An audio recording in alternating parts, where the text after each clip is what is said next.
The FNRad Snowboard Podcast is presented by Vans. A little bit of housekeeping before I start the show. Some of you saw the Mount Seymour yellow cedar wood core wired board that I built with Rob this week and was posting about it. Please don't go into a forest and cut down a tree. That is not what we did.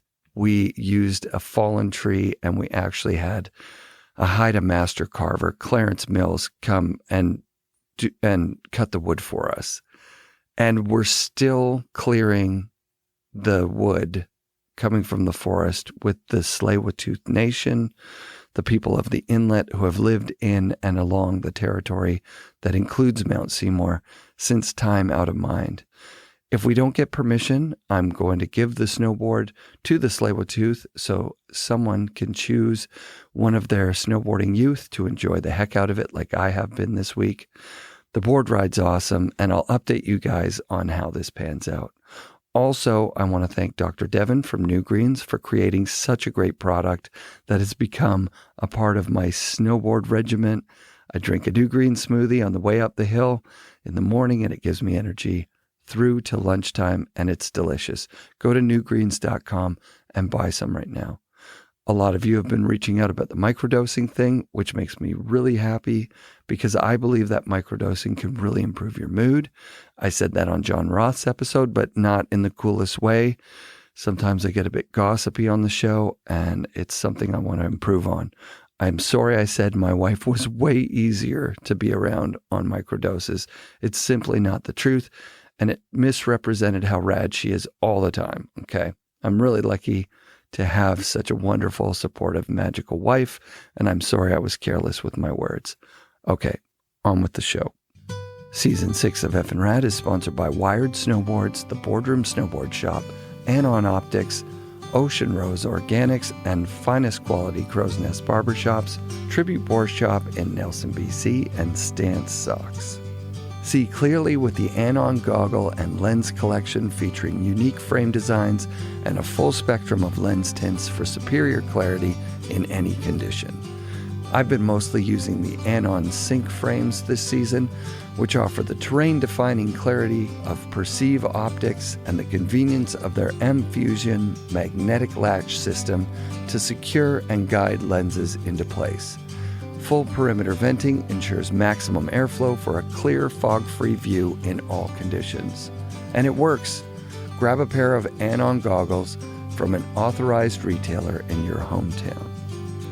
Gwyn Howat is now the CEO of Mount Baker. This was recorded a while back. In fact, when I listened to it again for the first time today, I realized it was from the first year I did interviews, so 6 years ago. Found the file on my hard drive, started listening, then quickly realized there's an amazing history of Mount Baker episodes sitting patiently, waiting to be put out there. Surprisingly, not a lot has changed. Maybe my voice has dropped like 2 octaves or something. This episode reminds me of some of the things I've learned about recording in the last 6 years, namely, make sure you mic both the guest and the host. You'll notice I'm a little quiet throughout this one. Ask the guest to put their phone on silent. You're going to hear some beeping. Better yet, have them turn it off for the duration of the interview. And make sure no one's sitting in a squeaky chair. You're going to hear a lot of squeaks. But to be honest, even with the phone pinging and the squeaky chair, it's better than a recording of a Zoom call to listen to. Gwyn embodies her family's history, which has become inseparable from Mount Baker. She's a wonderful, passionate steward of the home of hardcore. It's my honor and pleasure to bring you an interview with Gwyn Howat. I was just going to get you to start out with a brief history, or a long history, Mount Baker. Like, who decided where it was going to be? When did it start? The ski area in general? The ski area itself. Oh, okay. Yeah, there's a good history there. Well, back in the late 20s, actually, so long history there. There was an absolutely spectacular lodge built at Mount Baker. And there was a group of local businessmen who early on recognized the, I guess you could say, tourist value at that point, because recreation really didn't exist as a business back in the 20s, right. You know? And so it was not really an industry, but tourism and the Americans' desire to visit wild places and beautiful natural places has, obviously we have a long history of that in our country. And they recognize the Bellingham area and Mount Baker in particular as an asset in that regard. And they actually, early on, were strong proponents of the tourism from the water. So the salt water from the San Juan Islands, basically a place where you could go from the salt water to the mountains in under 60 miles. So not a lot of places in the world you can do that. So anyway, they invested and built this gorgeous lodge, which unfortunately burned down just a few years after it was constructed. But had it survived, would have been a national treasure. It would have absolutely rivaled the Yellowstone Lodge, for instance, and a lot of really iconic, beautiful facilities in North America. Timberline, all that. And just from a lot of the photographs that I've seen, it would have in its own right most likely been a Native American art museum, because there was a lot of local custom original Native American art utilized in the facility itself, and some of the pieces were just spectacular. So we lost not only a gorgeous building and an interesting place to be, but a lot of valuable collectible art as well. Anyway, fast forward to recent times, just a few years ago, we actually constructed a new lodge at the ski area called the Raven Hut Lodge. And for years in the design process, well, a couple of years anyway, my dad, Duncan, who's been the general manager here for a long time, always wanted history to have a place at Mount Baker. And so the front of the new Raven Hut Lodge is in much the same architectural style as the front of the original lodge from the 20s at Mount Baker. And in the interior, we tried to take a lot of the elements that were used in the original lodge and incorporate them into a building that is now at Mount Baker ski area. So cool. Yeah, and in the future, we look forward to commissioning with a lot of local Native American artists. We have some great artists here from the Lummi tribe and various tribes around the Northwest, and we certainly look forward to commissioning some artwork to then also include that element into a new facility at the ski area. So so back to your original question, that's the story of the lodge. But the point is that the place was recognized as a beautiful place, summertime primarily, but also in the winter, as early as the 20s. After the lodge burned down, World War II hit, the World War scene kind of, came into play. And then on the heels of that in the 30s, some of the first skiing started to happen up at Austin Pass. And so winter recreation kind of started in the late 30s. And it was a hot spot. There was some small cabins built, various ski clubs formed, that type of thing. And they all hiked and tramped stuff out. My grandma, my dad's mom, and dad were actually they're originally from Seattle, and they would come up with their ski club. So our family actually started skiing there in the late 30s. Yeah, and I have some great photographs of my grandma with Mount Herman in the background and classic 1930s, 40s style ski stuff that's pretty awesome. Yeah, it's good. Anyway, so then skiing kind of started to really be looked at as a viable business potentially in North America.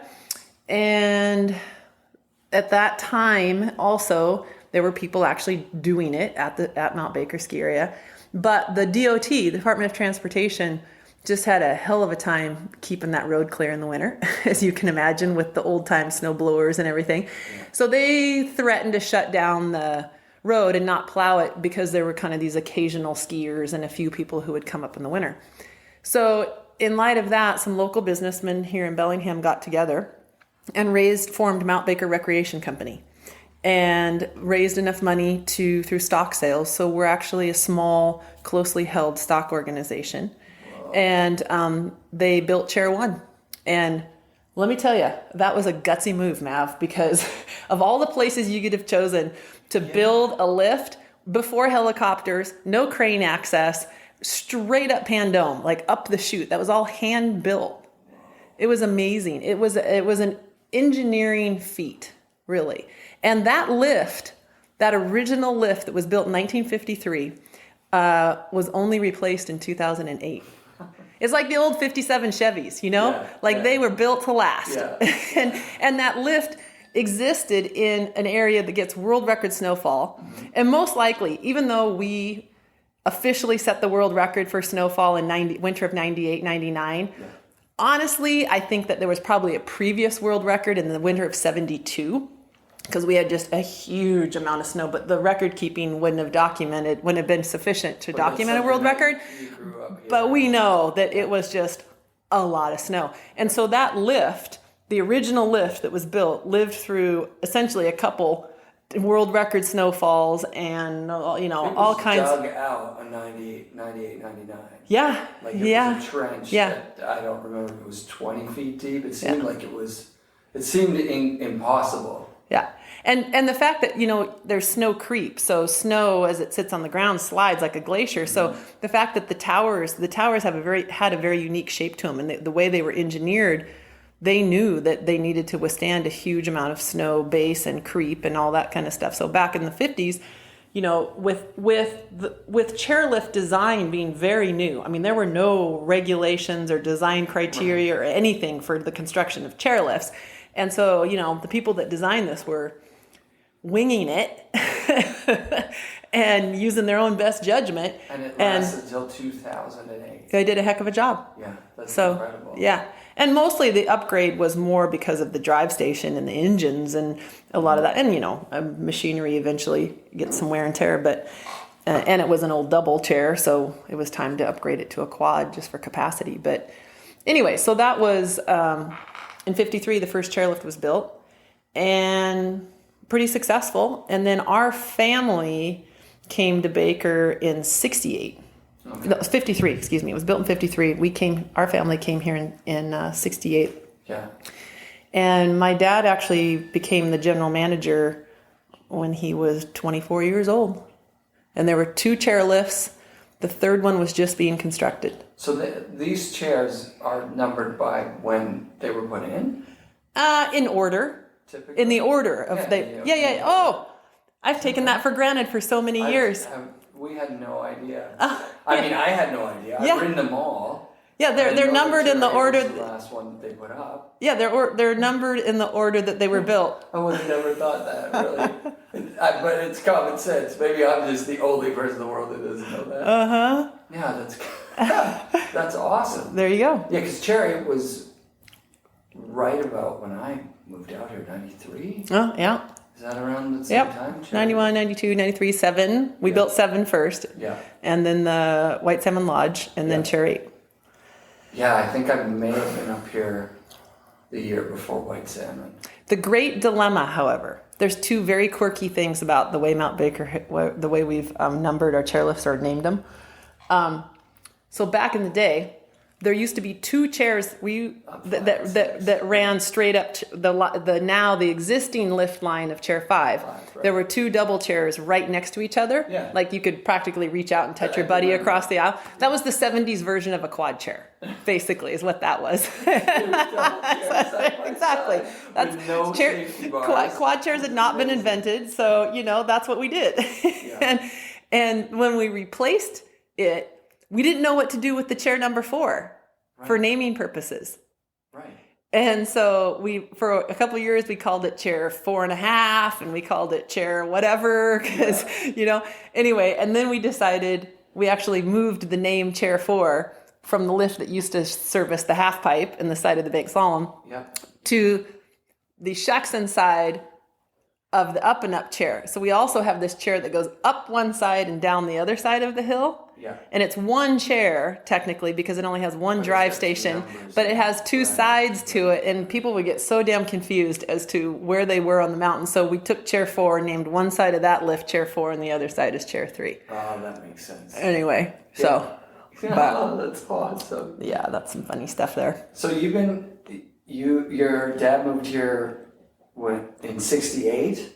Yeah, I was 2 years old. My mom and dad moved from White Pass, Washington. Wow. So my dad started in the ski business. He was originally How do you get grew into up in farm ski country. Business? Did you go to school for a business degree or something? No, Passion for it? my family, his family, were farmers in Eastern Washington. Mm-hmm.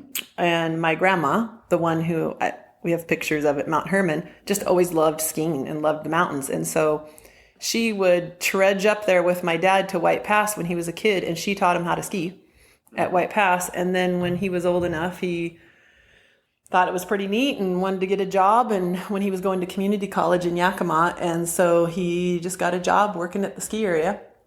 And then he and my mom met, and I was born, and all those things happened kind of quick. Mm-hmm. And we actually lived in a small little funky trailer on the side of the mountain right next to the Mayer family. So the Mayers, Phil and Steve Mayer, pretty famous Olympic skiers, their family, they have 9 kids in their family. So their dad was the general manager of White Pass. So our family lived right next door to their big 9-kid family.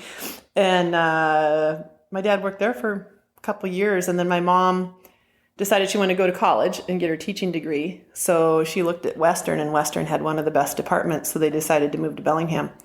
And when they moved, Dad, as I hear it, he looked around. He might have applied at the police department, applied as a fireman, and then happened to go into the ski area office. And shortly thereafter, they offered him the general manager position. Oh, that's amazing. Small little dinky operation.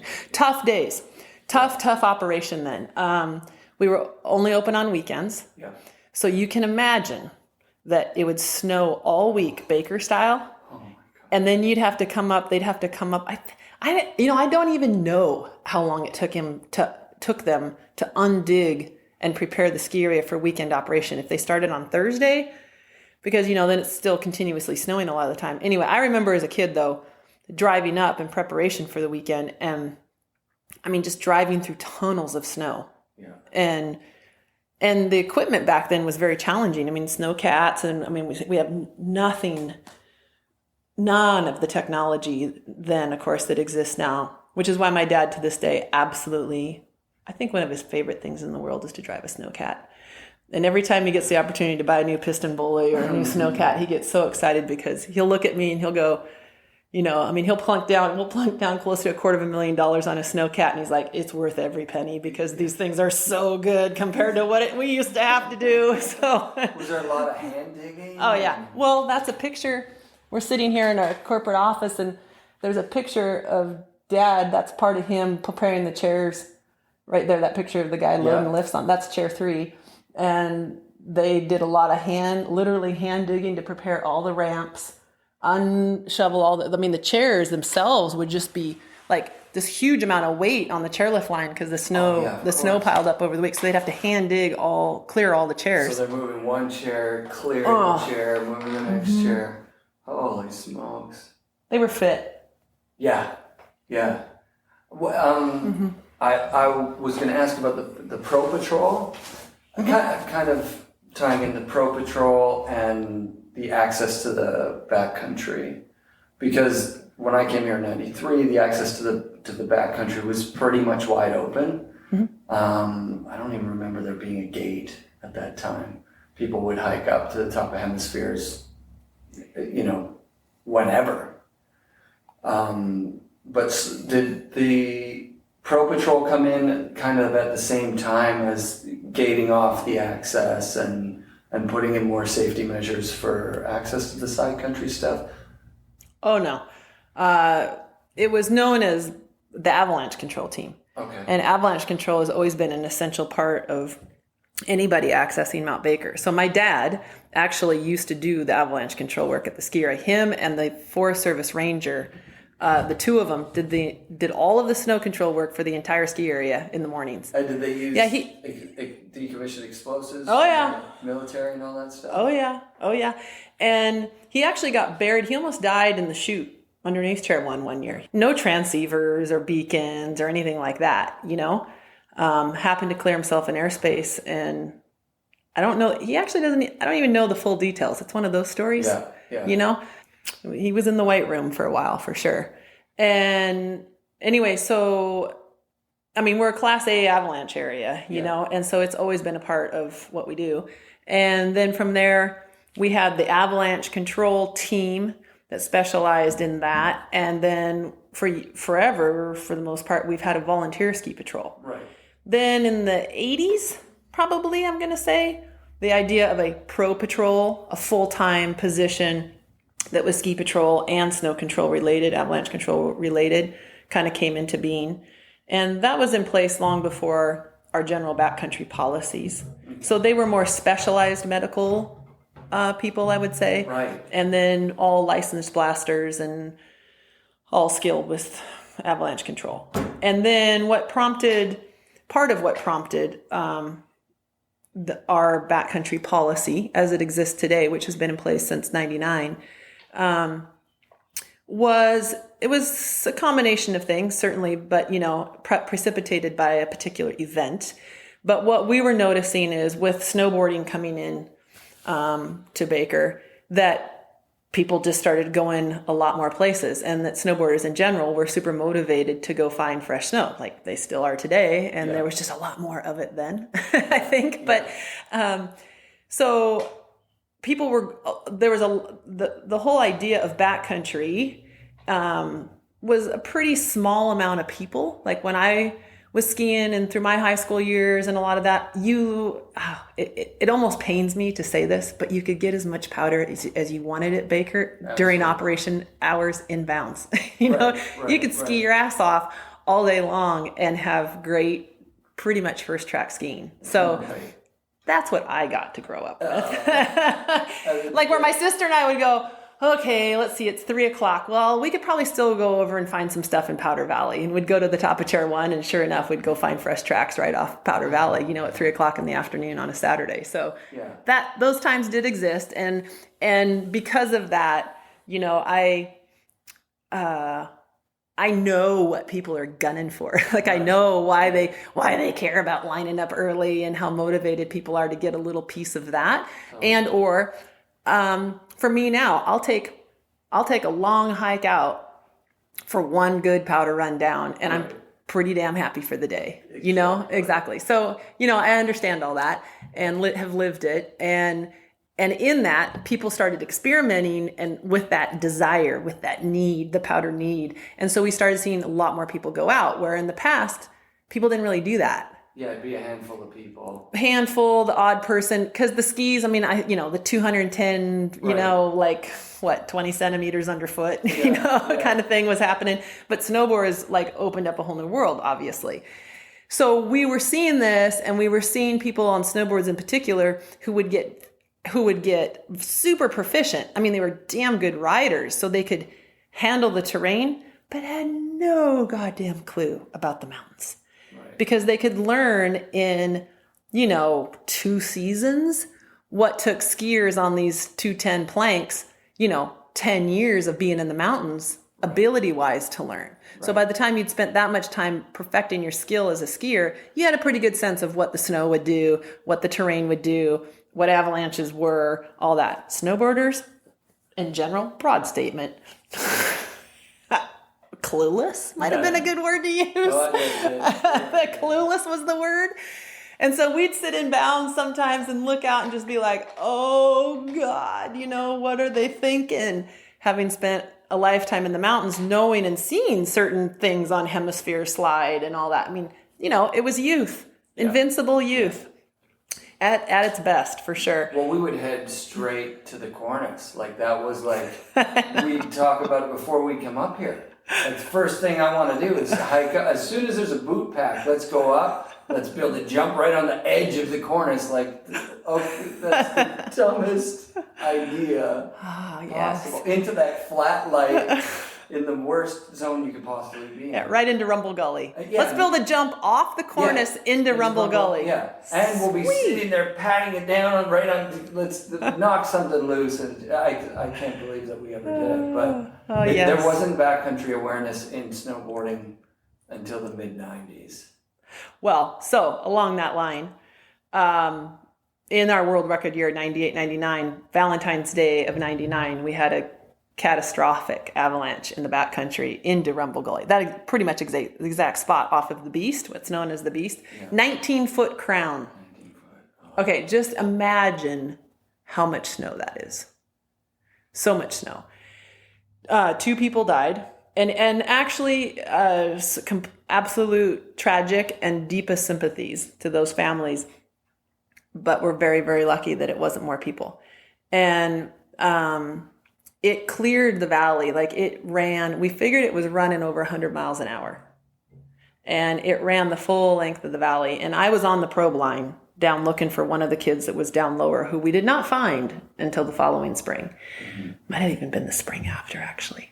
It was.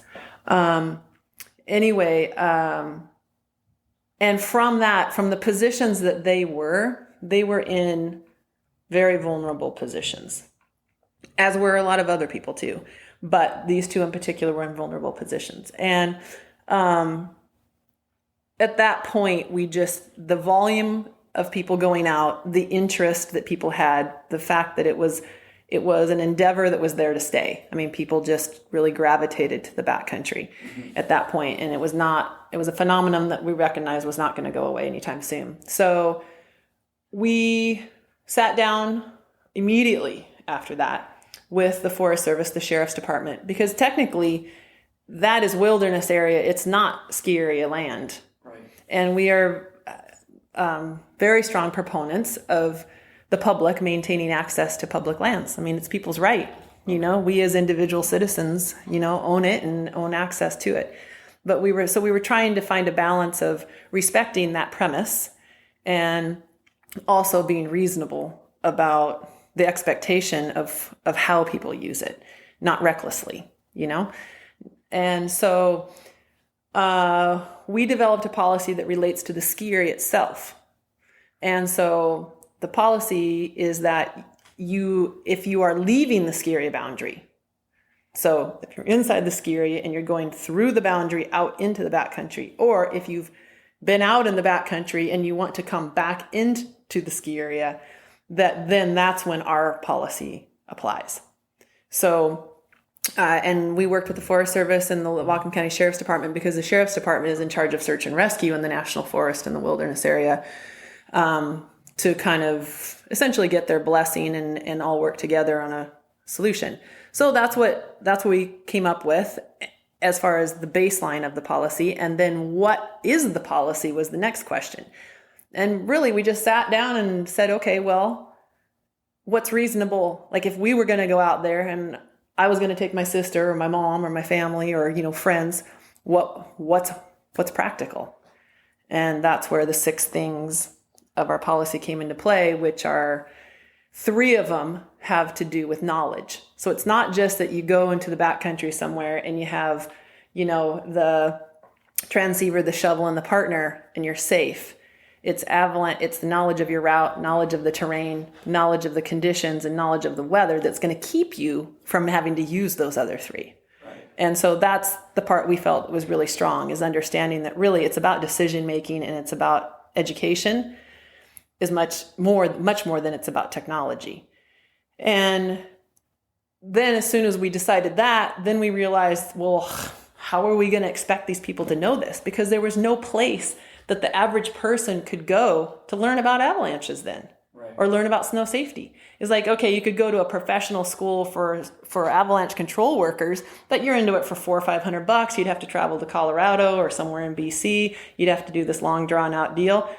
Average season's pass holder at Mount Baker probably isn't going to do that. And so we started our own snow school, our own mountain education center. And we were the first one in the country to do that. And we, from day one, decided we did not want it to be anything that was a moneymaker. It was all about, and we've not gotten it to the point where it's a certification of any kind or it's any of that, because its original intent and its intent to this day is to give people a baseline for understanding at Mount Baker. So the Maritime Snowpack, at Mount Baker, the routes, the lines, the choices, generically speaking, and our snowpack. You don't spend time in there learning about the snowpack in the Rocky Mountains, right? But we do it all at a break even, at cost kind of deal. And we put we've been doing it since 99, and we have an intro version that basically the intro version, which a lot of kids come to, a lot of high school kids, this and that. The intro version essentially is meant to make you realize how much you don't know about snow. Yeah. And then the next version, the 2-day deal, is a little bit more advanced version. But we put through about 200 to 300 people a year through that, and we have been doing it since 99. So that's a lot of educated folks. And I can say that I have seen the change most definitely. And I would reckon to say that Mount Baker's backcountry user is probably, I mean, there's still a long way to go, so don't pat yourselves on the back too much here. But the average, the general community, backcountry community of Mount Baker is probably some of the best educated around. Yeah, I'd agree. Collectively speaking, and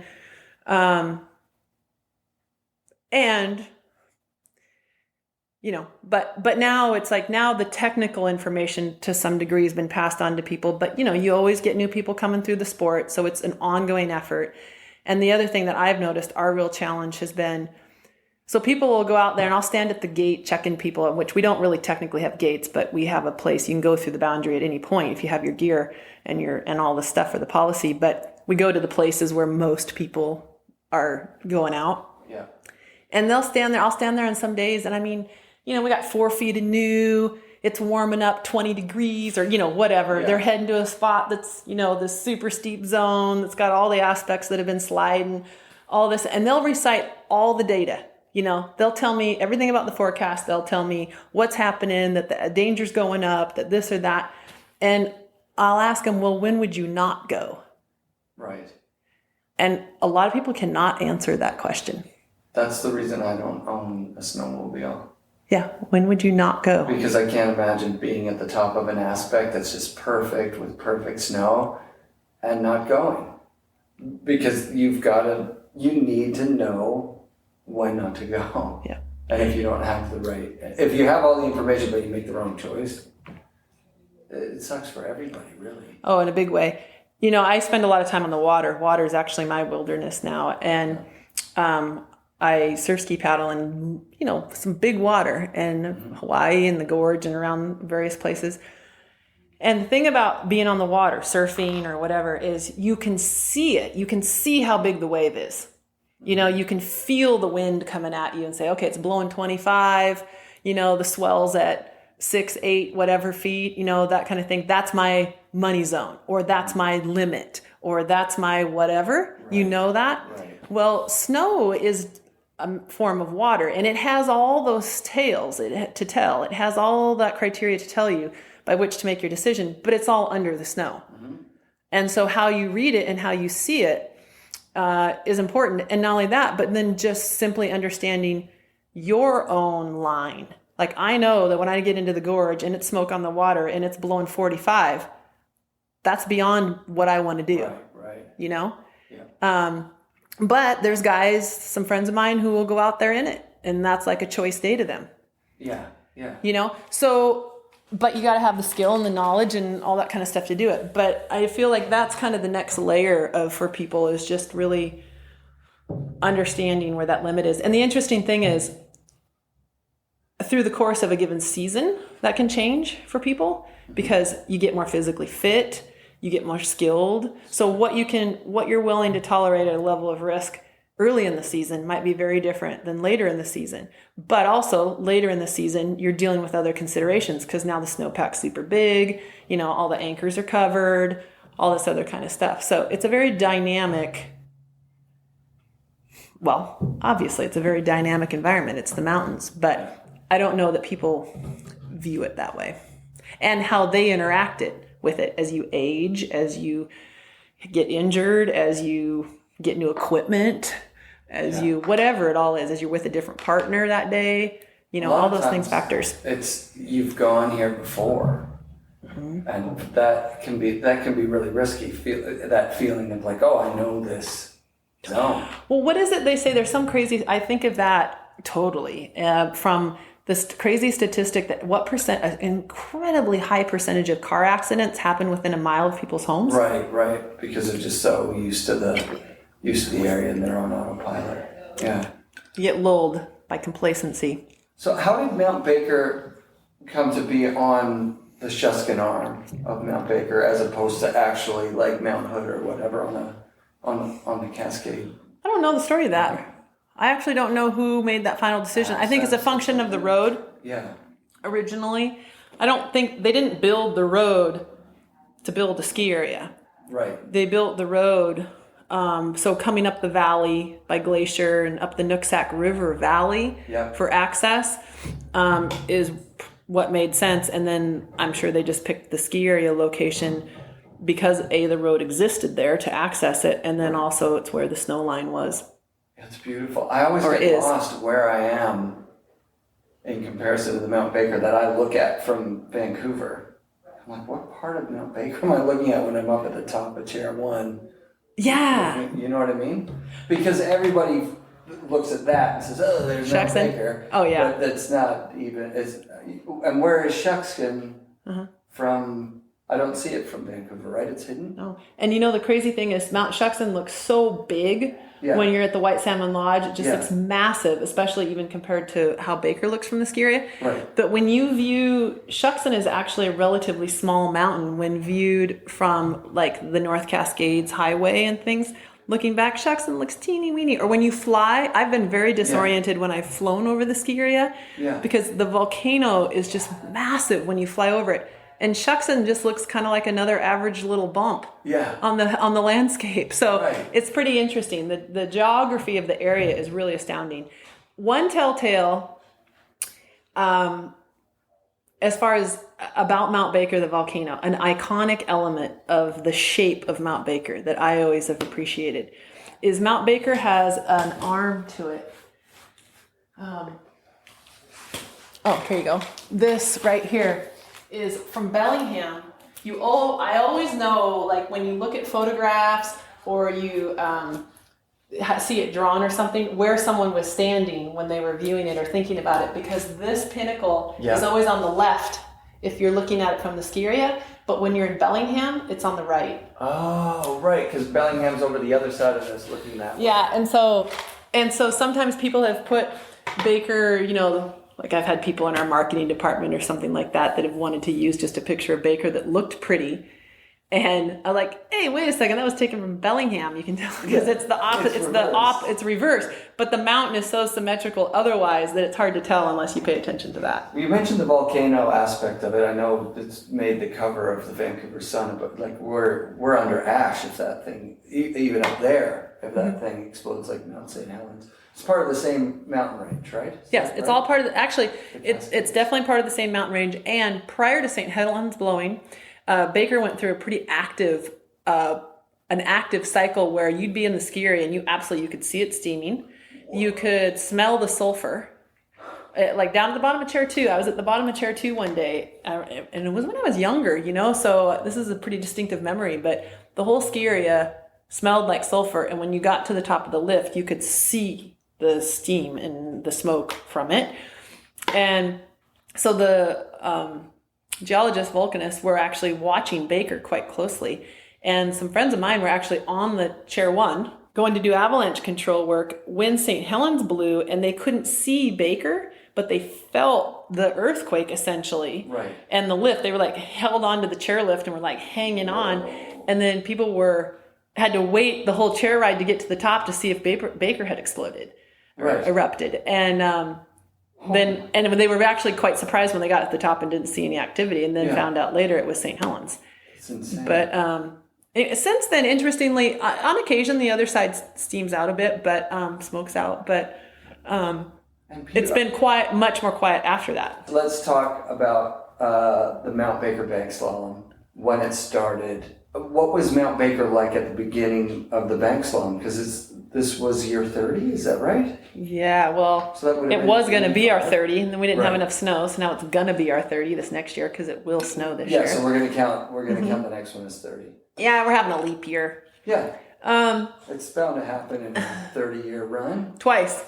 It's actually happened one other year too. Okay. So about every 15 years it seems like we get one. How many people competed the first year? I know that you guys collected a list last year of the original competitors. Oh, off the top of my head, I don't know, but it was like in the 20s, 30s maybe. Yeah, and of those names, a lot of them were guys that went on to do a lot of stuff, right? Oh yeah, it was definitely the forefathers, forefounders, whatever you want to call them at this point. But yeah, what was Baker like? Well, I remember it well because it was funky. Baker was super funky then. It was,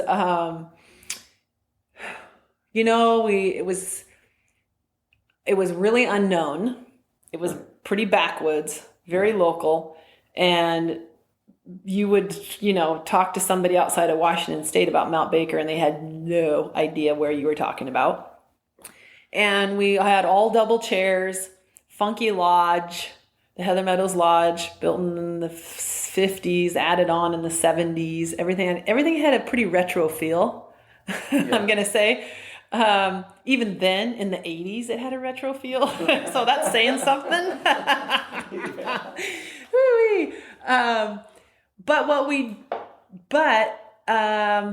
It was very much a community place. And it was recognized even then, like there was a core of kind of hardcore Bakerites that it just produced really good skiers. It produced mountain people, right? It always has. And so people that appreciated the snow, the intensity of the terrain, the intensity of the place, a little bit Wild West, a little bit the outpost style. Totally. It drew those people even early on through the 70s and 80s, which, we went through the whole hot dog era and the free skier era and all that kind of stuff with style for sure. Yeah. And which also kind of lent itself to being a home for snowboarding. It's always kind of been a place by the nature, I think, of its physical location, of being a place of a free-spirited, free-minded, independent kind of place, not only as a business, but for instance, it takes that to work there. Like the people who built the place and who have worked there all their careers, you got to have a mindset to be able to do that every day, for many, many years. Yeah. And so because of that, then those people tended to create an environment that then was attractive to other like-minded, recreationalists who were a little more free-spirited. Was there ever a debate? Like, did you ever hear of a conversation where it was like, we need to decide on this snowboarding thing? Like, are we going to allow it? Are we not going to allow it? Or is it like Baker is now, where snowboarders started to show up and it was like, yeah, you can ride the chairlift? Oh, no. There was some consideration. Yeah. We actually had some growing pains associated with it.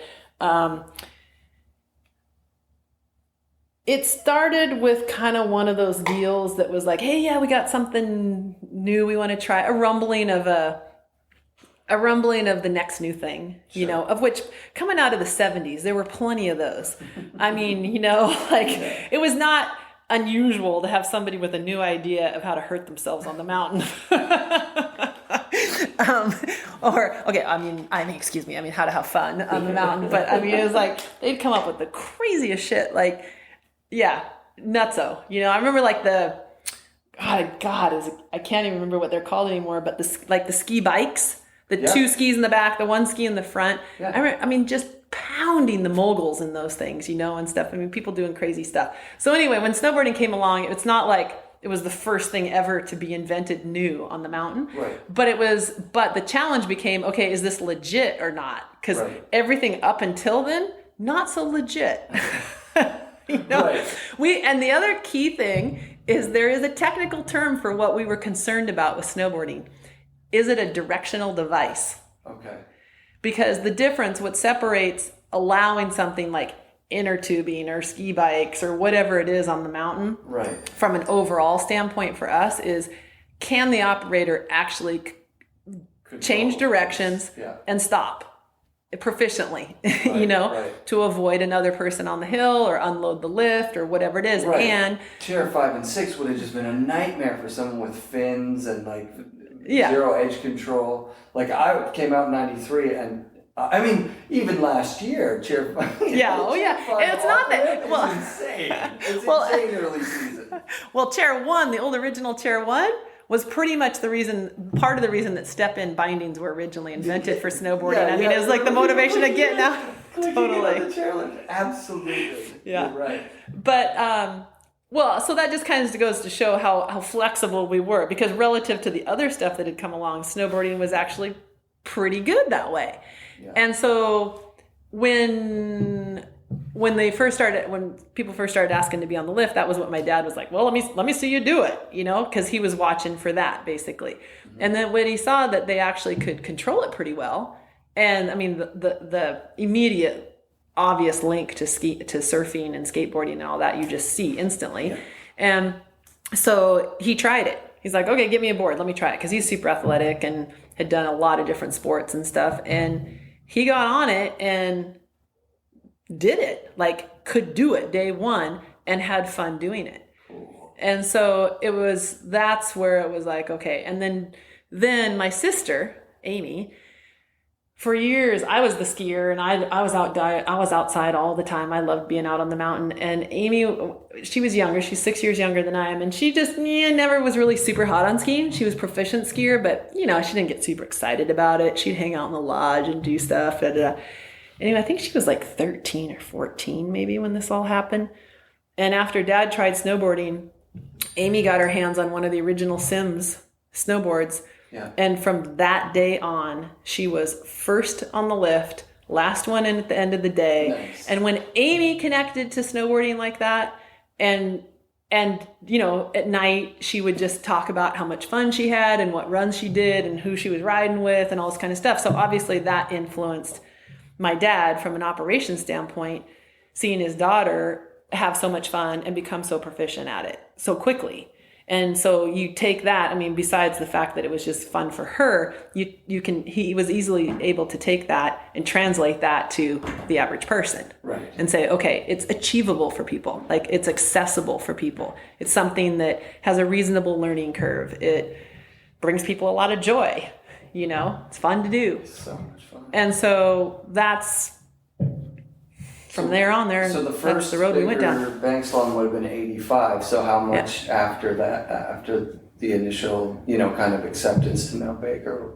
Not long. Yeah. But we went through some growing pains. So when we did allow it, oh God, we got some nasty letters from skiers, and like threatening to lots of stuff went down. And to this day, it always has amazed me.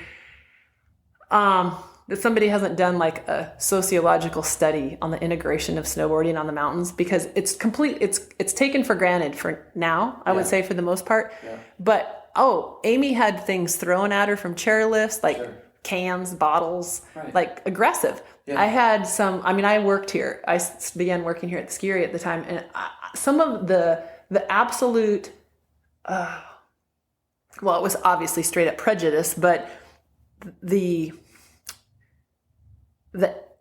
actual aggressiveness and the hatred that would come through in some of the phone calls I received was absolutely astounding to me. And I'm thinking to myself, this is all just about the type of device you have on your feet to slide down a mountain and have fun.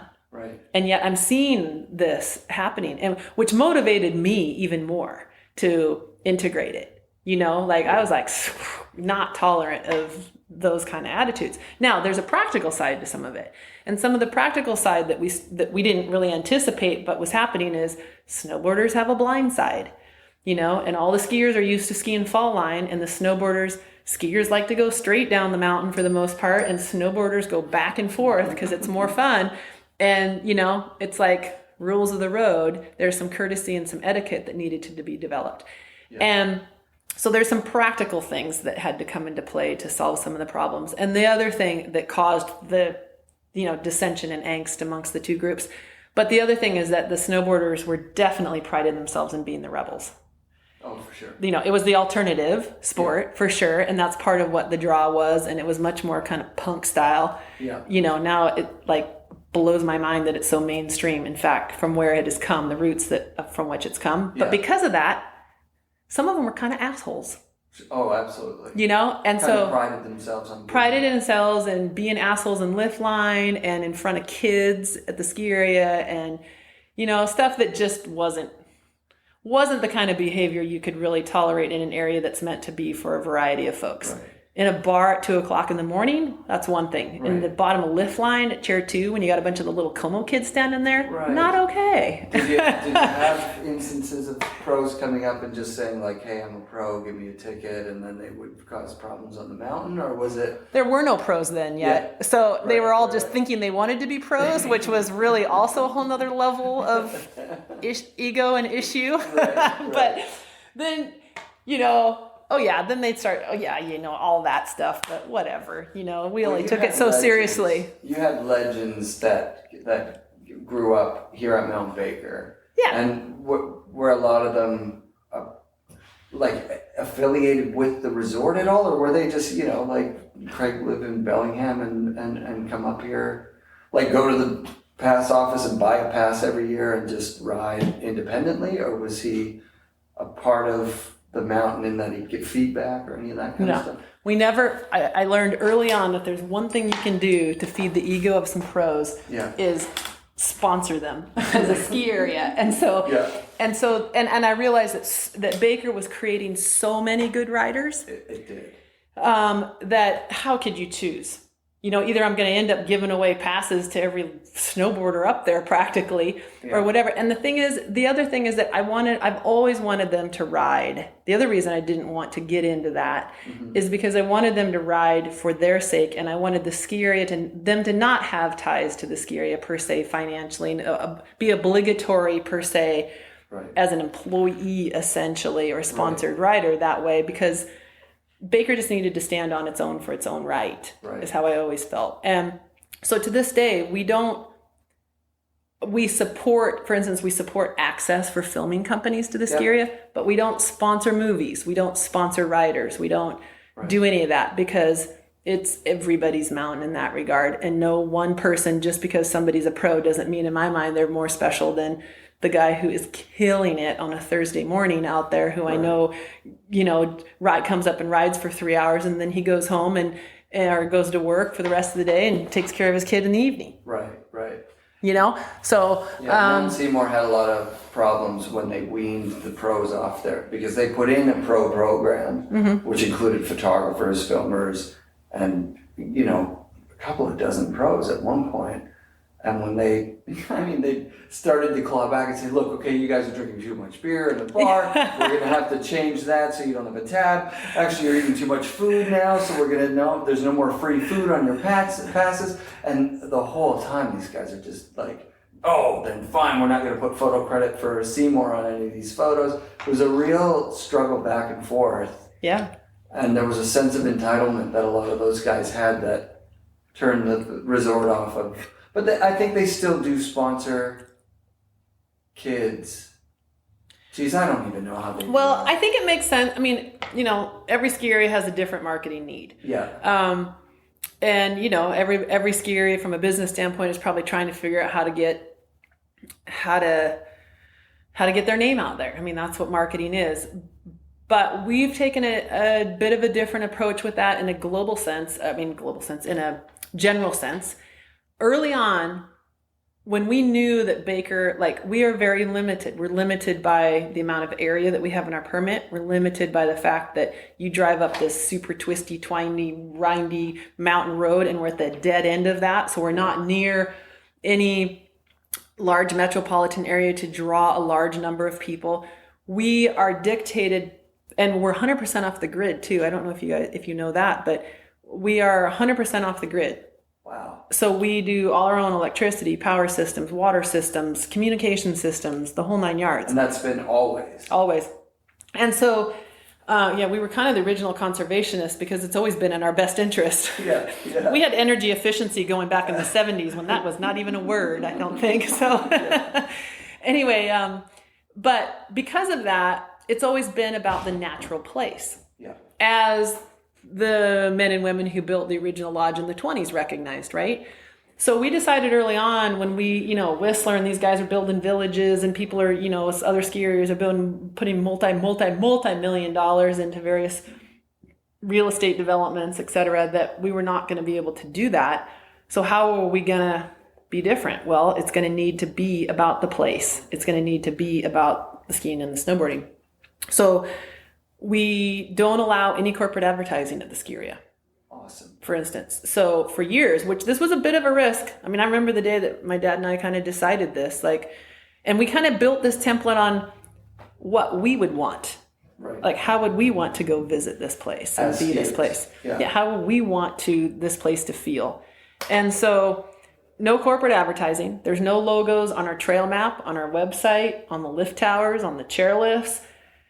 anywhere. No Volvo in the parking lot. And none of us are has sponsored vehicles, which, I mean, we give up a fair amount of money for that. Yeah. That's an investment. Absolutely. It really is. And that we chunked along with that. We've been chunking along with that for about 15 years, I would say. And last year I had at the Banked Slalom, actually, I had one of the Olympian riders and a good friend of mine from Europe, both of them independently come to me and comment on the fact that they'd been traveling around the world a fair amount to a lot of ski areas. I said, you know what really struck me this year is when you're at Mount Baker, you just feel like you're at Mount Baker, not just another city in the mountains, because there's no advertising. And someone finally consciously recognized it. Yeah. I think people subconsciously feel it, but to actually recognize it I was very proud of that moment. And I was really happy that someone had acknowledged that, because it's been a big effort on our behalf to maintain that environment.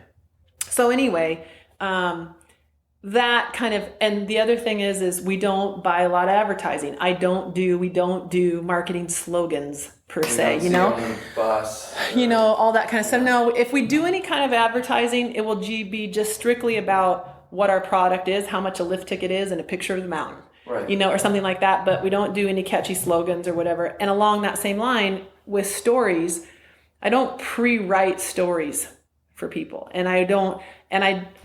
we don't pay people to write stories. We don't pay people right up to get our marketing photographs or whatever, because I've always felt that having other people tell our story is our best marketing. 100%, yeah. And having people just want to be there and feel like they're part of the mountain in their own right. And the stories they pass on, the photographs they pass on, the sponsored riders who come to Mount Baker but aren't sponsored by us, but it's still their mountain, home mountain, and all of that gives it a type of freedom and an authenticity that is different. That's true. And so those combination of things, of which, back to the original question about do you sponsor any riders or have you, which is also ties into that, which we wanted it always to be everyone's and not any one corporation's, because they sponsor us and pay us a bunch of money to advertise, or not any one or two riders because we think they're special in some way, or whatever. It's everybody can have a stake in it, and everybody can tell their version of what that place is to them. Have guys like Jamie Lynn or Craig Kelly influenced the ski area in any way, or they just come up here and ride and that's that? Yeah, Craig, certainly that's what he did. Yeah. And Jamie too. And Jamie to this day, Jamie, I'm super excited that he actually did the artwork for the 30th Banked Slalom, and he did a logo for us last year that my dad was so excited about. Oh my God, I've not seen Duncan get that excited about something artwork wise in a long time. It was very cool. But anyway, we used it on our food service uniforms, and our food service folks were super stoked. Oh, that's awesome. And but it's not something you commissioned from Jamie. He's just Jamie, so he's doing it, and it's part of it, our tie-in with Mervyn. I mean, we work with Mervyn, but we work with a lot of other companies. I mean, we work with whoever has interesting, good ideas, right? And how we can make it work together. I work with a baker's breakfast cookie here in town. One day I discovered that half of our little Como kids, of which we have like 300 Como kids, had not eaten breakfast by the time they got to the mountain. So Baker's breakfast cookie sponsors a tent, feeds them for free during the program. We tie in with a lot of local businesses and all that, just to meet different needs. And so people feel. And so, yes, there's business relationships that make things work. On tap and stuff like that. Yeah. I never thought about it before, but now that you mention it, that is the feel of Mount Baker. When you come as a customer to buy a lift ticket, and you don't see a big corporate logo on the ticket, you see a daily stamp. Yeah. Who gets to come up with the slogans? Is that lift ops or ticket sales, or is that you guys? Anybody. Whoever. Put in a suggestion. We have a list. Yeah.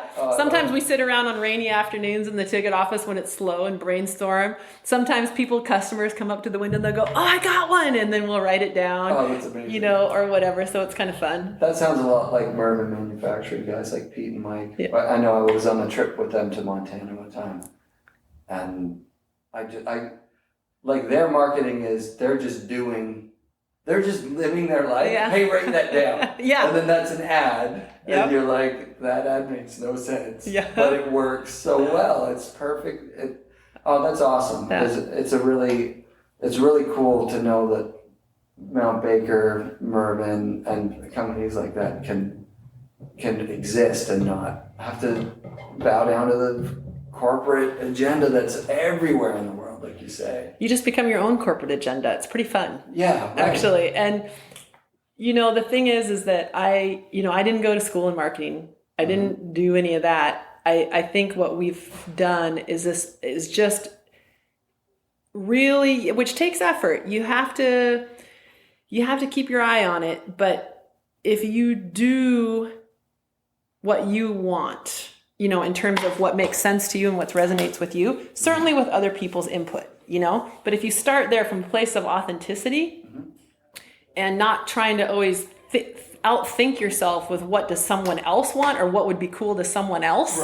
Right. That's where marketing gets in trouble, I think. Totally. That's where people can just really miss it, is when it's not coming from the heart. It's coming from what they think someone else is going to want. Yeah, in a race against other brands and whatever it is. And so that's really hard to do. And so you do what you know, Mark Twain. You do what you know. Sure. And if you do that with intention, I think it can pay off. Now, that doesn't mean that you can't just be self-centered and self-absorbed in it, because things change and things evolve and you have to stay tuned in to all of that. But that's also why you find employees who have that same idea and are able to tap into that. Laya is a good example of that. He now works with the Banked Slalom and is in our marketing department and our retail department. And he's just a really genuine person. And from that, he creates genuine ideas. How has Banked Slalom over the years, iconic things have happened, like when Terrier backwards was almost good enough to win. Mm-hmm. He qualified switch. Yeah. Oh, there's so many and amazing... there's so many things, right? Like Maëlle winning Olympic gold and then saying that she thought it was more important that she won the Banked Slalom that year. Yeah. That's awesome. Yeah. Right? No, that's a big deal. Yeah. Well, I think it has a lot of different experiences for a lot of different people. I think, there are some events that have gone down that have been very spontaneous, that have become kind of iconic events, but because we've just kind of we've been living it, just live it and let it happen, and unique things happen, but the other thing is, within that framework, we've worked really, really hard to maintain a good race course and a fair event. Right. And if you have a fair event and good race course, all the other stuff falls into place. It's a difficult thing to facilitate the number of people that want to be in that event, hey? Oh, well, we have over 1,000 applications for 100 lottery spots each year. Yeah. One year, Amy and I, when it was first come, first serve, it used to be, okay, it's time to sign up for the Banked Slalom. People would come in, they'd straggle in the office, and eventually we'd get a roster, and stuff. And then it started to become a little more popular. And so we'd have to put an announcement date that it was time to sign up for the Banked Slalom. And then, within a couple weeks, it'd be full. And then one day we put an announcement out there. This is before emails and all that shit, right? It's all faxes or letters. And we put the announcement out, left, went skiing and snowboarding for the weekend and closed the office. Didn't even facilitate it at all, and showed up and it was chaos. And we were like, oh, okay, we're going to have to do this a little differently next time. And that's when we realized that, and we were full, overnight, basically, or over the weekend, we filled the race. And we're like, okay, so now what are we going to do? Because we got more people interested than we have spots. And that was a real turning point. And and it still is. It's still one of the hardest parts of running the Banked Slalom is establishing the roster, quite frankly. Yeah, I can remember. It really is. I can remember what year that probably was.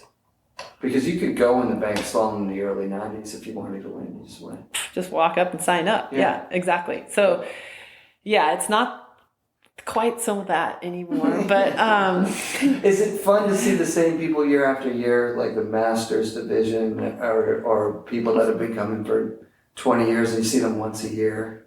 I love both aspects of it. Seeing everybody, it is like a huge reunion. Right. I mean, in many regards, it's just this huge reunion. And so it has this, you have this foundation of vibe that comes from the returning people and all of that. And it's like a family reunion where you get to choose your relatives. Kind of. Right? Yeah. Everybody can go for that. So, it's like, oh, sweet. But it's also fun to see all the new faces. And what's the youngest competitor? There was somebody really young. 7? Last year, yeah. 6, 7. I think it's 5. We've had 5-year-olds in there. Amazing. Yeah, it's pretty crazy. They get like lost in the banks. You like see them disappear. It's like when they go in. It's like if they were surfing, like when you go into the trough and their little head just disappears. I've seen them just like, oh my gosh, get swallowed up by the banks. And so before the snowboard event, the Mount Baker Banked Slalom, was there ever a ski event like this? Nope. And no, Duncan and Tom Sims and Bob Barcy came up with the idea of the Banked Slalom. Yeah. And my dad was a motocross racer. Cool. And so they, the guys, they all wanted an event. And so it was like, okay, let's do an event. And then they're trying to figure out how to make it different, right? How to make it different than skiing. Because of course, skiing has this huge racing legacy. So if you just try and put snowboarding in the same skiing legacy, it has this history to deal with that was felt too big. Yeah. So how do you make something unique that is truly snowboarding's? And they went around the ski area and looked at various venues and stuff. And then Dad actually got the idea because he had been building berms. Like we used to have a motocross track at our house and stuff. So he'd been building berms. Nice. And knew how that felt. And then talking to Tom Sims, comes from surfing background. Yeah. That's what's unique about snowboarding is that feeling and that ability to do that. And skis can't do it the same. And that's where he got the idea to stick the gates up on the walls of the half pipe. Sweet. It was just in a casual conversation with him and a combination of a motocrosser and a surfer getting together with brainstorming, And so, yeah. And the thing I think that is really part of the reason for its longevity is it is incredibly fun to ride the banks, but that it's a timed event. It's not a judged event. Mm-hmm. And that allows for a lot of things. I think the most important is that it's like a competition within a competition because people can just simply race the clock. Mm-hmm. I mean, everybody wants to win when they come to Banked Slalom, granted. But on the other hand, there's a lot of races within the race. Mm-hmm. And the fact that it's timed gives a nice platform for that. And that it's objective. Right. So it's pretty straightforward. And keeping it simple like that, I think, is a huge part of its appeal. So once they kind of got that idea and tried it and it worked, we did, it's been through all kinds of crazy incarnations. So like one year we had a sanctioned, so it got so big that that a company that will remain unnamed wanted to sanction it. And so they basically came in and ran the whole thing, paid us a fee and all that for 1 year. And it was a total cluster. Oh, and so it was like, okay, we're never doing that again. If we're going to have this event, we're going to run this event. Cool. And then 1 year, so that's kind of about the time I came into the event and coordinating the event and all that. And then I was so excited because we had no money. We were running this thing on such a shoestring. Like at that time it was probably stopwatches. I'm like, I needed to buy more stopwatches, or something. Yeah. I'm like, I need more sponsorship. And I landed this big car company for sponsorship. And I was so excited because I bought all kinds of good stuff for the event. And we were able to do some cool things for the racers. Oh my God, they were such a pain in the ass. It was, I spent twice as much time focused on the sponsor that weekend than on the racers and the event and, what was happening on the snow. Because it was like, no, we got to have this car parked here. I need this moved here. I need this color put there. There's too many people around the car. And there's not enough people around the car. There's this, that, or whatever. And it was that moment that I decided this race is going to live or die from the snowboard industry. Cool. Either the snowboard industry itself is going to support it, or it ain't going to happen because I am not going to go to any more car companies or shampoo companies or underarm deodorant companies and try and beg and explain what the Banked Slalom is because they don't get it. Right. And so that's when we went to a pretty unique sponsor platform, which was we don't allow exclusive sponsors. Cool. So for a lot of events, you have, the car sponsor, the snowboard sponsor, the goggle sponsor, whatever. But the Banked Slalom, we said, all right, everybody, we're all in this together. So there's going to be multiple snowboard companies. There's going to be multiple, which at that time, that's all there was related to the snowboard industry. Right, so I said, I need you guys to play together here because it's going to be all of us that create this showcase that is snowboarding's event. Mm-hmm. And then the other huge aspect of that is that snowboarding was, as an industry, of course, was very new. And what was super important to us and to me in particular, having worked with people like Pete and Mike and seeing how challenging it was in a new industry to get your name out there with a new idea or a new product or something, we always had a level of sponsorship that is $500 in trade for merchandise so that the startups could afford to get their name out there, to showcase it to people in the industry. Early on, you didn't have to have this, you could be a garage shop and afford to participate in the Banked Slalom as a sponsor. So it helped. I'm hoping that in some way it's helped some innovation for the industry, in a practical sense on the back end. And so once we kind of got those two things nailed down, number one, nobody else is going to run our event. And number two, I'm not going to go to soda pop companies for sponsorship or, it's going to be supported from within the industry. Then we were off and running. And then we worked within our means, and... Have you been approached by ESPN or NBC or any of these guys to say like, hey, we want to put this event on the map and we're going to, we promise you this and this and that, and all you have to do is, sign this paper and your event is, the next thing. Yes. We've had TV offers. We've had a lot of media offers and stuff over the years. Interestingly, though, the Banked Slalom isn't hugely exciting to watch. Right. It's, which is, we've not ever really had a huge spectator following. People love to come up and see it and participate in the event and spectate the event and spectate the other parts of the event and be involved in it. But people come and go, they cycle through watching it. Right. Because it starts to look, when you see the same rider go through a section, it starts to look similar. Unless you understand the nuances, unless you're a rider and you've been in that course to understand how crazy some of these skills are. Right. If you don't have that understanding or that feel, it looks pretty similar. That each rider looks relatively similar, and the course does. Right. It's kind of just a race. So I'm sure there's ways you could jazz it up. But the other thing is that the media has been very challenging for us because of the technology on the mountain. You can't just plug into the grid to broadcast. Oh, right. So it's satellite, or it's this, or it's that, or inevitably at the Banked Slalom, it's snowing sideways, or it's raining, or it's all these things that make broadcast incredibly challenging. And, it's just not the same media appeal as, okay, he's getting ready to drop in for the 80-foot drop. He's going to hit it and do a triple this and a quadruple that with a back flip twist or whatever.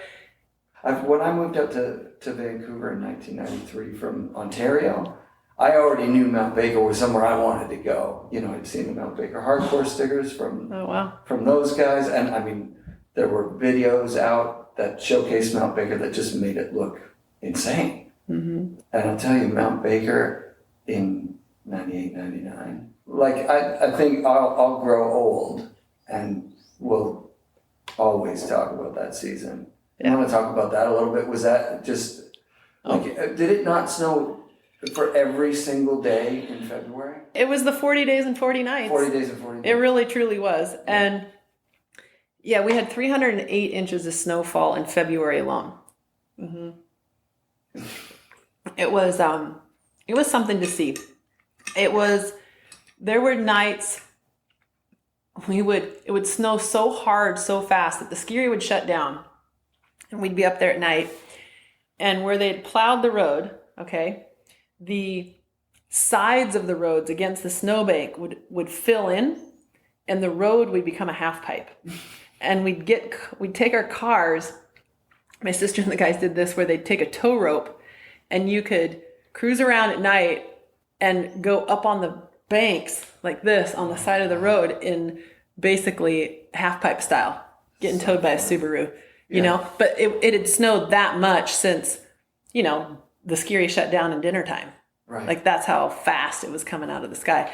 And it was bottomless, just, and digging out, we burned up $250,000 of snow removal equipment, just keeping the buildings dug out. Yep. You know, just keeping access going. And that's in February. We ended up shutting down for 3 days because we just cried uncle because we couldn't plow the snow fast enough to get people in the parking lot.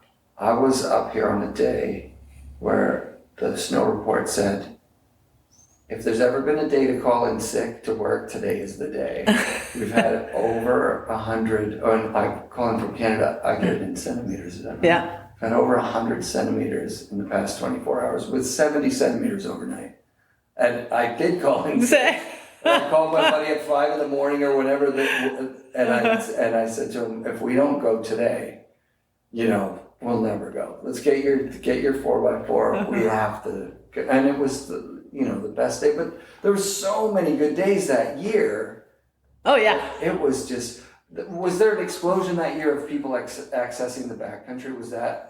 Was there more? No, because the inbounds was so good. Yeah, the inbounds. The inbounds was insane. I mean, we call them reverse powder days, where it would snow so hard that it'd start off pretty good in the morning, but then it'd start snowing so hard that the powder day actually got better towards the afternoon. You know. Yeah. So we had a lot of that, and by the end of the season, I know a lot of locals who would, like, they'd roll over in the morning, check the snow report on the phone. If there wasn't 10 inches or more of fresh snow, they'd just go back to sleep. 25 centimeters, that was my number that year. Yeah. And I had my ex-wife was pregnant at the time, so she's like, didn't you just go yesterday? Yeah. I'm only going if 25 centimeters, and every day there was 25 centimeters. It was insane. Yeah. It was great. That was... And you say there was a year like that in 73? 72, we think. Only because we've measured, we marked in 72, we actually sprayed marks on the towers, and we had some high points on various landmarks around the ski area. Yeah. And in some of the places that it didn't, the 98, 99 year didn't get as high even as some of those marks. So we're due for one. Yeah, exactly. We're due for one. Yeah, this is the first year that I've heard, people being so pessimistic about the snow. The first year ever that they're already saying next year's going to suck, and I can't imagine how they're coming up with that prediction. It's so. Well, this generation of skiers, snowboarders, like the ones that are in it now, maybe early 20s, mid 20s, they haven't seen the cycle so much. Right. They've just had it good. Yes. They've had it dang good. They've had it really dang good. Yeah, we had some great years in a row there. Well, let's do a future thing. Where is Mount Baker positioning itself? We're not planning any large real estate developments. Anything like that. No large expansions. But, I think continuing to improve the quality of our facilities, the services that are available to people. And I say that, but in a tangible way, what that means is we're branching out into other community involvement things. From the standpoint of, last year we started what's called Snow School, which is an applied science program in the mountains for middle school kids. And so we're bringing people to the mountains that haven't otherwise had the experience or had access to the mountains too. Mm-hmm. So not just for skiing and snowboarding, but involving especially kids. I have a real strong personal interest in, as kids, I have seen, in particularly in the last 10 years, I mean, what everyone has kind of started talking about, but kids' detachments from nature and general awareness of how to interact in nature and things like that. And I see it in a very real, tangible way in the mountains compared to the kids 10 years ago, for instance. Mm-hmm. And so we're very motivated to try and the mountain in particular, the ski area in particular, I should say, is a place where kids can still come and play. And it's one of the few places where, kids now are so supervised. They're supervised when they go to the park. They're supervised when they play soccer. They're supervised. They always are under the eye of an adult, a teacher or a parent or something like that. And then what happens is they get a little bit of freedom and they come to the mountain and they don't know what to do with it. Right. And so, but on the other hand, they still have that opportunity where they can come to a place that still is somewhat supervised. I mean, we ski area personnel here, they're safe, relatively speaking, but they're in a natural environment and they need to have some knowledge around that. So we're creating programs for that, I guess you could say, and where not everything is planned, not everything is scheduled, and all those kind of things. It's just simply opportunity for kids to be in the mountains and in a natural environment, but with some skills that'll help them be safe, I guess you could say, in the short version. So we're doing a lot of that and integrating a lot of education stuff. Looking ahead, certainly the Banked Slalom. My sister and I, a few years back when it was getting super crazy, which, by the way, incidentally, the Banked Slalom was run for many years by all women. Nice. Yeah. My mom, my aunt, my sister, my best friend, because we couldn't take, it was such a big, it was turned into enough of an event that we couldn't take our operations staff away from what they were doing in order to run the event, because it was all run in-house, but we're not a big corporation, so nobody had crossover jobs. So it was this huge amount of volunteer work and or all my family members that my sister and I would rope into helping us out, or our friends. So do you have family members that are like, never again? You're not treating me. That's enough. That's enough. Yeah. No, but I have some friends who have the ladies in the finish shack who have been doing the timing. Yeah. Have been doing the timing now for about 25 years. Oh, that's amazing. Yeah. That's awesome. So a good friend of mine, my aunt, my sister is in there now. She used to be the start shack person, which now she has kiddos. So the finish shack allows her a little bit more flexibility. But Marty, good friend of ours, is a teacher. And I mean, everybody has day jobs. And that's a whole nother story, is all the volunteers that run the Banked Slalom. Yeah. People come from across the country. So there's a whole nother, besides the participants being like its own reunion, we have a reunion of the Banked Slalom crew staff, or crew, the race crew. And one guy is a cruise ship captain in Hawaii. Another guy is a software engineer in New Mexico. We've got people come from Alaska, from all over, who, started off in college or something here, or lived here in Bellingham and got hooked in to help and set up the Banked Slalom, and then have gone on in their lives in other ways and come back every year to help me do it. So I have this essentially it's the best Banked Slalom crew in the world. I'll tell you that right now. Yeah. And they all have day jobs for the most part. Other than, now we're big enough and the event is able to support itself enough that we do have some event staff that just work on Banked Slalom, all the preparation and all that. But I'm the one who sets the course still. Cool. So, yeah. And it was just this year that I said, okay, it's time for me to start passing on some of this knowledge, because there's enough Banked Slaloms out there now that I care about how they're set. Mm-hmm. So that they're set not only in a safe manner, but that there's tricks that I have definitely learned over the years that help with how to read where to set a gate to maximize the feel of what the Banked Slalom is. So I actually been talking to the World Snowboard Federation about possibly doing a clinic even about some Banked Slalom course setting. Because there's a couple now. There's quite a few. There's a couple that are annual, right? The Dirksen Derby and there's one in Japan, I think, that a bunch of people go to. Seth Westcott's doing one. Yeah. I mean, there's a lot of them. There's some in California. There's so many, right? Yeah.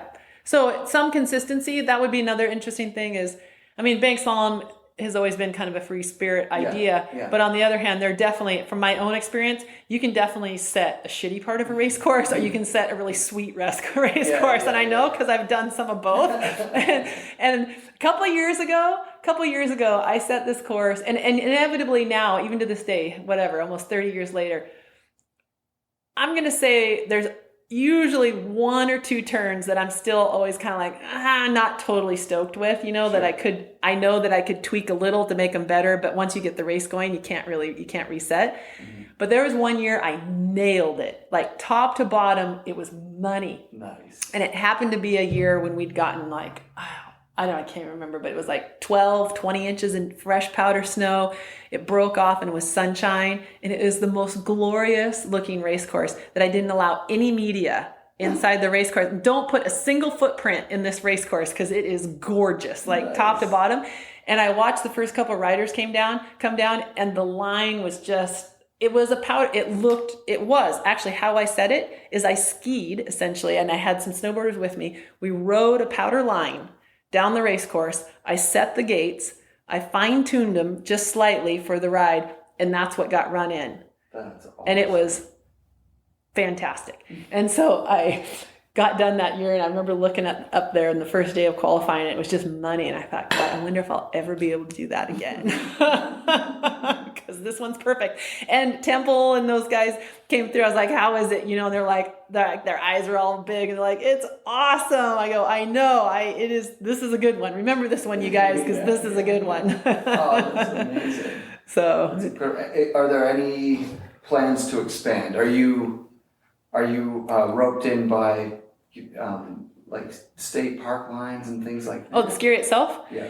Yeah, we're on the edge of our permit area, essentially. So yeah, we're bordered by wilderness and then national forest, which, is not to say that there couldn't be a long drawn out process for potentially expanding it. But we've looked at, various other areas around Mount Baker. And the interesting thing now is, really the backcountry is as valuable to us as it is in its pristine state as putting a lift up one of those places. Lot of resorts that expand into their backcountry, and it's just not the same experience at all, first of all. No. And second of all, you lose something. For the expense, you do. You in this case, we would definitely end up losing something to gain something. Right. Because now so much of the backcountry is infamous and famous around Baker. But so I don't know that needs to be the priority, expansion of terrain, because people use the terrain all around Baker now in various ways. And for me, I care about the facilities and a variety of ways to enhance the aesthetic quality of the area in a timeless way. Right. And, also think about the future of how this generation in particular, information technology generation and the kids now, what in 15 years or 20 years is going to be meaningful and a meaningful experience for them.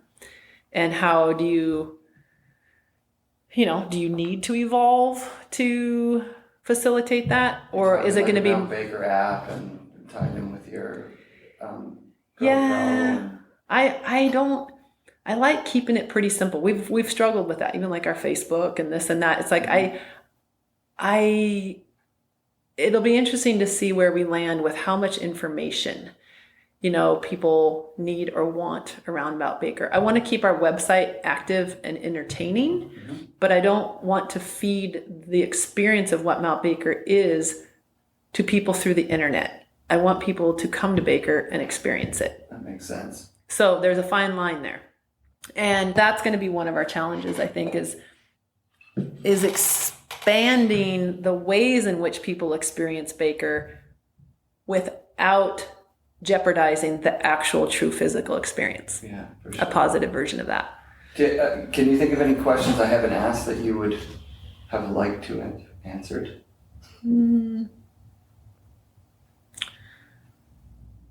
Future of Banked Slaloms. Okay.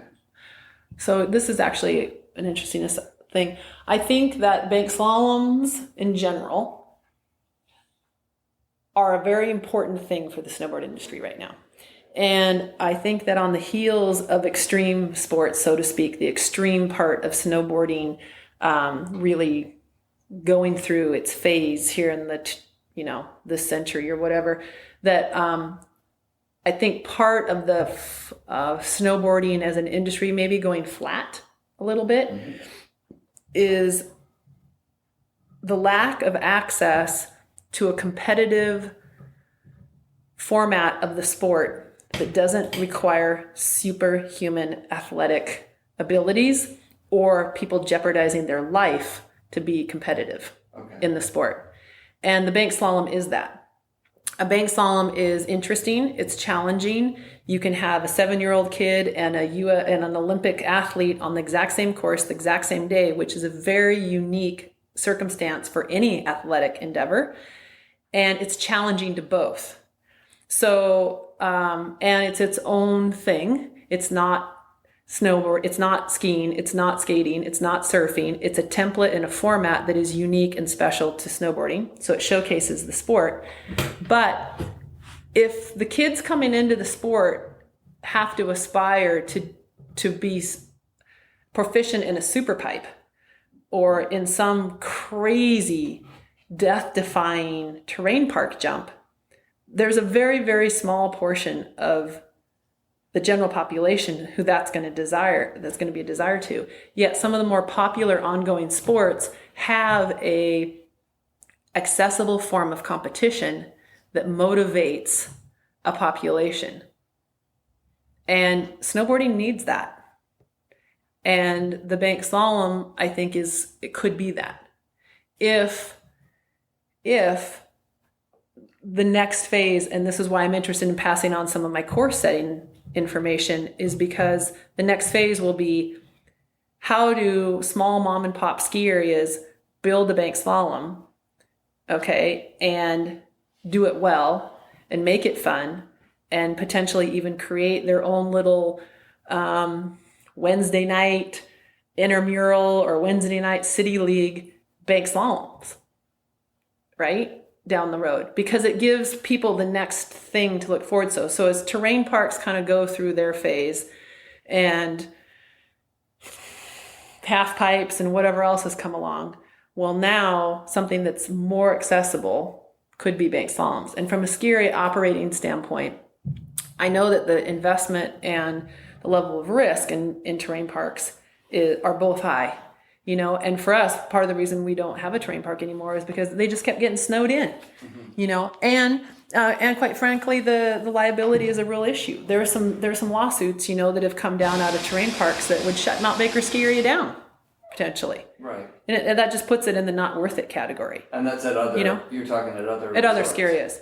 At other ski areas. I mean, it's crazy. And not all of them have been won. They definitely are they're on the books for that dollar amount, which is an insane amount of money, but that's the reality. So if you don't feed the grassroots of a sport and you make the ultimate part of the sport so unattainable for the grassroots people that there's this huge gap, then there's a disconnect in the feeder generation. Yeah. And that, I feel, is what has started to happen in snowboarding. And if we're going to correct it, we got to find the thing that appeals to the younger generation here that could bridge that gap into the future. And I know, because I've done the math. I've sat in the snowcats with the guys who've built our terrain park features, and I've sat in the snowcats with the guys who build the Banked Slalom. And it's way more efficient to build a Banked Slalom once a snowcat driver figures it out. And it has a much more broad appeal to a huge customer base. So I could build a Banked Slalom over in a smaller one somewhere over in a part of our ski area, and I can let skiers ride it, snowboarders ride it. I can have moms, dads, kids, professional athletes, whoever come through it, and they'll all be challenged by it. I don't have to grade it small, medium, and large. I don't have to say, you might come out of here with a broken neck, or any of that. You can go into it and be challenged and have fun. But it's practical for the ski area to maintain, and it's fun for people to use. And that combination, and people discovering that combination, it'll be interesting to see if somehow the industry embraces it in some way and where it goes.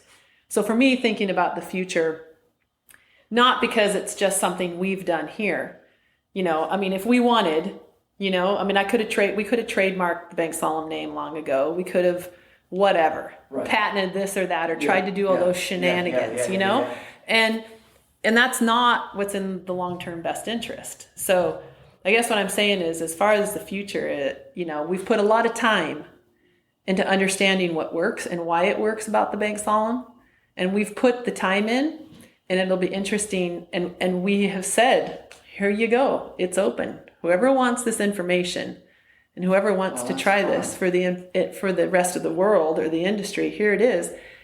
People just got to bite and figure out what we figured out. That's the part of the future of the Banked Slalom that I'm curious about, is how do we continue to do a good job at Baker and maintain the history, maintain the parts of it that are fun for the historical reasons, but continue to keep it fresh and new, and all those things that have been the challenge when you have something like this. Keep it from going stagnant,